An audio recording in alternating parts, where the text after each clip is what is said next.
ধন্যবাদ। শহীদ সাইফুল ইসলাম 1995 সালের আজকের এই দিনে শাহাদ বরণ করেছিলেন। উনি ফাজিল ক্লাসে পড়তেন তখন, সেই সময় তিনি শহীদ হয়েছিলেন। উনি ইসলামী ছাত্র শিবির করতেন। আজকে তার স্মৃতিস্বরূপ তার বাড়ির সামনের এই রাস্তাটিকে শহীদ সাইফুল ইসলাম স্মরণী হিসেবে আজকে উদ্বোধন করা। শহীদ সাইফুল ইসলাম আমার চতুর্থ ছোটো ভাই। 1993 সালে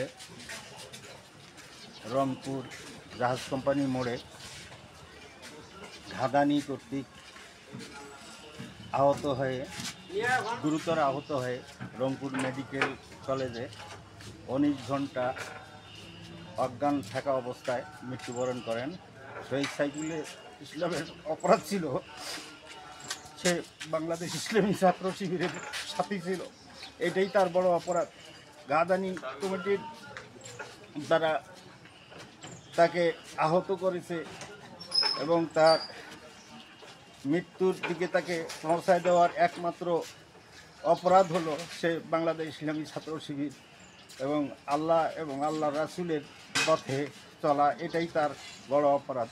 এই জন্য আমরা তার বিদেহী আত্মার মাগফিরাত কামনা করছি।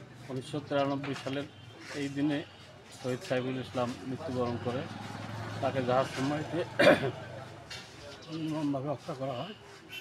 তার অপরাধ ছিল সে ছাত্র শিবির করত।